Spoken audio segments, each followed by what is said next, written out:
میں بسم اللہ الرحمن الرحیم لا تحزن ان اللہ معنا، یہ وہ جملہ ہے جو قرآن کریم نے نقل کیا ہے جب اللہ کے رسول صلی اللہ علیہ وسلم کے دشمن بہت زیادہ ہو گئے. پورا شہر مکہ ہمارے نبی کا دشمن بن گیا. اللہ تبارک و تعالیٰ نے حکم دیا کہ شہر چھوڑ دو. جب ہمارے نبی تشریف لے گئے چھپتے چھپاتے ایک غار کے اندر پہنچے، غار ثور جس کو کہتے ہیں. دشمن ڈھونڈتے ڈھونڈتے غار کے منہ پر پہنچ گیا اور وہیں کھڑے ہو کر باتیں کرنے لگے کہ یہاں اندر تو نہیں ہوں گے، اس لیے کہ مکری نے جالا تن دیا تھا، مکری نے، کہ یہاں اندر تو نہیں ہوں گے. ابو بکر صدیق رضی اللہ تعالیٰ عنہ نے نبی کریم صلی اللہ علیہ وسلم سے یوں ارشاد فرمایا، اللہ کے پیارے رسول، قوم کے لوگ پہنچ گئے تھے، مجھے میری جان کا کوئی خوف نہیں ہے، مجھے اپنی فکر نہیں ہے. اللہ کے رسول، مجھے تو یہ فکر ہے کہ آپ کے اوپر حالات آئے اور میں دیکھوں، یہ ممکن نہیں ہے. تو یہاں پر اللہ کے رسول صلی اللہ علیہ وسلم نے فرمایا لا تحزن ان اللہ معنا، ابو بکر فکر نہ کرو، غم نہ کرو، بے شک اللہ ہمارے ساتھ ہے. 2 آدمی تھے، صرف 2، پورا شہر تھا کہ فکر نہ کرو، کوئی تکلیف نہیں آئے گی ہمیں، بھلے دشمن سر کے اوپر کھڑا ہے لیکن اللہ ہمارے ساتھ ہے. آج بھی میرے بھائیو اللہ ہمارے ساتھ ہے. لیکن ہمارے اعمال یہ آڑے بن رہے ہیں اللہ کی مدد کے لیے. اللہ کی مدد جو رکی ہوئی ہے اور دشمن سر کے اوپر ناچ رہا ہے اور مسلمان ڈرا ہوا سہما ہوا خوف کی حالت میں زندگی گزار رہا ہے، کبھی اس در پہ کبھی اس در پہ کبھی اس در پہ. اس در کو چھوڑ کر در کی ٹھوکریں کھائیں گے، کامیابی کبھی بھی نہیں مل سکتی.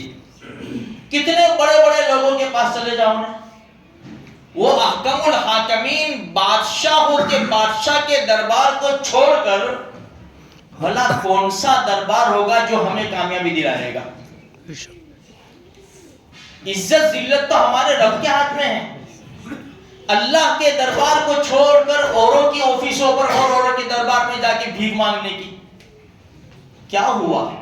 کوئی فرق ہوا؟ وہی مسلمان پہلے سے زیادہ پٹ رہا ہے.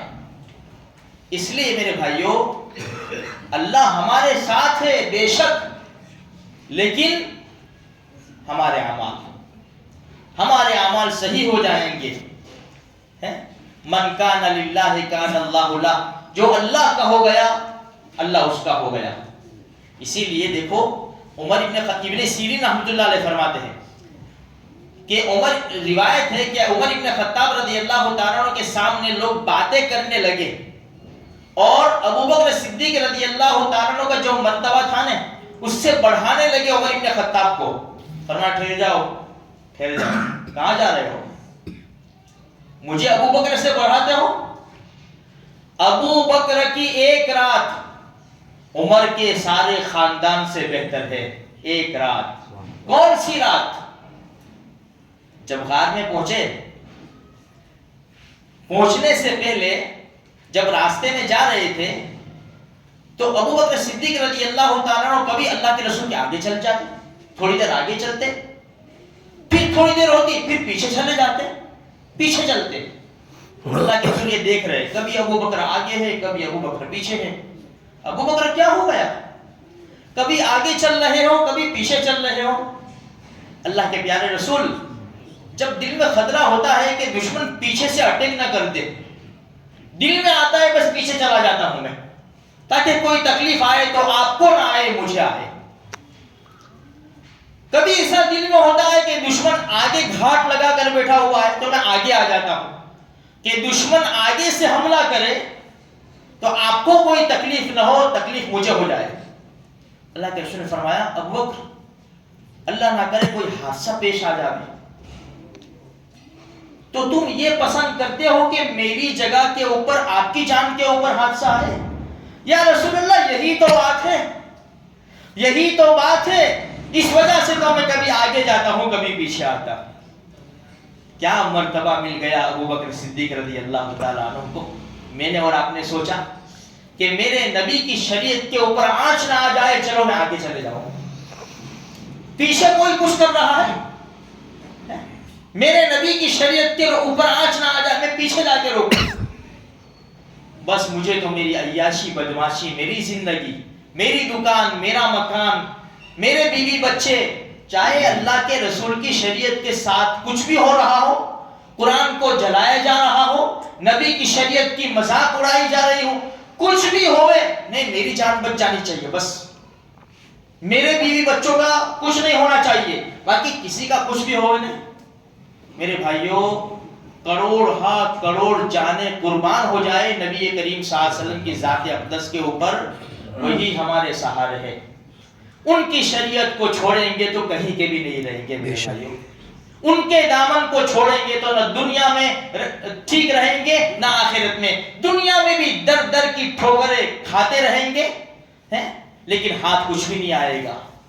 آج وقت ہے اپنے نبی کا دامن تھام لو، بس یہی ہے۔ زندگی ایسے گزارو کہ اللہ کے حکم پورے ہو، پیارے نبی صلی اللہ علیہ وسلم کی شریعت کے اوپر عمل ہو۔ میرے نبی کا طریقہ میں توڑوں میرے نبی کا طریقہ، اس سے بڑی بدنصیبی کیا ہوگی کہ میں نے جس نبی کا کلمہ پڑھا ہے، جس رب کا کلمہ پڑھا ہے، اس کا حکم توڑوں، اس کے نبی کے طریقے کو چھوڑ دوں میں، اس سے بڑی بدنصیبی کیا ہوگی میرے بھائیوں۔ اس لیے اللہ کے واسطے ابھی بھی وقت ہے، آنکھیں کھول کر زندگی گزارو میرے بھائیوں۔ دشمن ہمارے سر کے اوپر ناچ رہا ہے، ہمارا نوجوان طبقہ دشمن کی مٹھی میں ہے، ہمارے اسکول میں پڑھنے والے بچے غیروں کے قبضے کے اندر ہیں میرے بھائیوں، ہماری بچیوں کے اوپر غیروں نے قبضہ کر لیا ہے۔